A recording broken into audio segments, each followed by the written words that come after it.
So on the 12th of June, Anthropic actually pulled the entire model. Andy Jassy personally snitched to Trump. Elon Musk may or may not have been involved behind the scenes as well. So basically, which one is it? Both can't be true, right? I think that's too simple a read. And I think there's much more going on behind the scenes. The obvious one this week is Mythos and Fable. So what on earth has happened? It's a bit of a crazy story, but on the 9th of June, Anthropic released its most powerful ever AI model called Fable. So on the 12th of June, Anthropic actually pulled the entire model. Remember, about 2 months ago, they released Mythos and said, we're never going to release this into the public domain because it's so powerful. So instead, we're going to only release it to some very select organizations and companies like Cloudflare and Amazon and Mozilla. And that's going to be under Project Glasswing. On the 9th of June, as we all knew would happen, especially with Anthropic having an IPO, they decided they would release a version of Mythos called Fable 5 to the public. With their rationale was that they'd inputted more guardrails to make it safer. So the story was going to be, cool, look at this brand new tool, and also the fact that they were making it free, or like within your usual token count for a paid subscriber for 2 weeks, after which it would start to cost more money. So it's great. We've got a setup. On the 12th of June, the Trump administration decided we're not having that.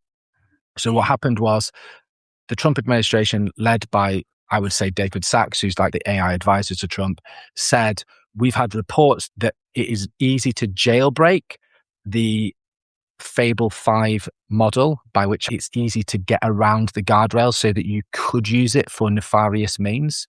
So we want it to not be available to all non-US citizens. Anthropic were like, we can't actually do that because you're saying that also applies to our staff. And we have many non-US citizen staff, Wall Street Journal and others, that the organization that reported this apparent jailbreak, and it's a very small instance, was likely Amazon. Yeah, absolutely. Before I give my take on the whole situation, I'll give my personal anecdotal experience with Fable. If you guys don't know, ChatGPT is in my Substack name. So everybody thinks I'm like an OpenAI industry plant or something, which maybe I am. I don't know. I'm not. So I will say I renewed my subscription as soon as I heard about it to Claude and was very impressed by Fable. Quick funny story about it. The first thing that I asked Fable to do was to summarize the release article from Anthropic about Fable, and I got rerouted to Opus 4.8. So that was my first experience with it. Interestingly enough, it couldn't even talk about itself. But then on a positive note, it helped me edit a video in a way which was amazing. That's my personal experience with it. I'm kind of sad that it's gone. Next, Amazon did find this bug. I have spoken to some insiders about this. It's true. And apparently Andy Jassy personally snitched to Trump. So the funny thing about this whole situation is actually Amazon invested billions and billions of dollars in Anthropic. So I guess they were able to put that to the side if they thought something serious was going on here. And really the most important point to me about this whole situation is the release versus the suspension. In the release article of Fable 5, which hopefully some of you have seen, it's on Anthropic's website. I don't know, hopefully it's still there. Listed a bunch of benchmarks, and Fable just blew GPT 5.5 out of the water completely. So much better on every single benchmark. And I felt it when I used it. Now, what happened, the interesting thing about this story to me is when Fable got suspended, they released another article talking about why it got suspended. And in that article, it claimed that GPT 5.5 can do a lot of the same things that Fable can. So which one is it? Is it just as good? Or is it just as good when the government wants to suspend Fable? Are you saying now they should suspend 5.5 as well? Or is it so much better? So it's a big contradiction there. I do have a direct quote from that article. Yeah, pull it up. It's a great article. Anthropic says, we have reviewed a report that we believe is the basis of the government directive and validated that the level of capability displayed there is widely available from other models, including OpenAI's GPT 5.5, and is used every day by the defenders who keep systems safe. So both can't be true, right?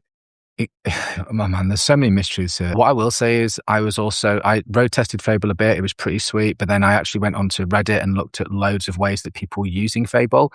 Some dude built an entire MMORPG like World of Warcraft in 2 days. Like 2 days. Like, which is wild, man. I also love how when Fable got pulled, somebody just tried to vibe code Fable using Opus 4.8, which was another favorite use of mine. Before I passed over to Leor, just to contextualize it, remember that OpenAI is very much in the favor of the US government, whereas Anthropic isn't. Both of these companies have an IPO planning for initial public offering planning for this fall. Elon Musk may or may not have been involved behind the scenes as well. So there's a lot going on. All of this is mistruths, right? Both of these things can't be true.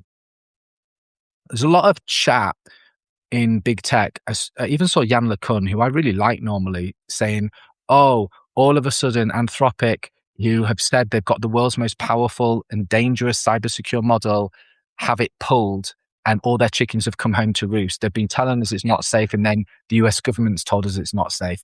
I think that's too simple a read, and I think there's much more going on behind the scenes. The other thing, Leor, that I find fascinating is there was a buried news story the other week that the Trump administration was pulled out of an AI security governance structure.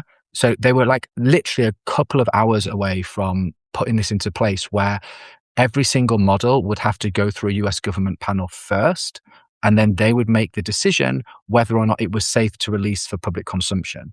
And me and you have talked about this maybe being quite a good idea, with the public being very different from the enterprise models as well. And again, David Sachs, who's Trump's advisor on AI, pulled this literally a few hours before it was going to be signed. And then all of a sudden, we're seeing them using that legislation stroke playbook to do exactly what they decided wasn't a good idea. So just as these two things can't be true with Anthropic, they can't be true with the US government either. Trump and Sachs were like, we don't want to have too many guardrails in place because we don't want China to overtake us in the race for AI. But then how can you also put in place, now we're going to remove it because it's not safe for non-US citizens to have? I will just add one thing on this as well. OpenAI threw the counterpunch as soon as Fable came out and said that 5.6 is coming. So I think we'll truly see if they're really that buddy-buddy with the US government. I actually don't disagree with you, Sam. I think it's pretty obvious. The proof is in the pudding ever since the Pentagon deal. But once GPT 5.6 comes out and they continue to do this benchmaxing, if 5.6 is just as strong as Fable or stronger and it doesn't get suspended, I think then we'll know for sure. Is there anything else you want to say, Leor, before we wrap? That's about it. I hope we get Fable 5 back. Yeah,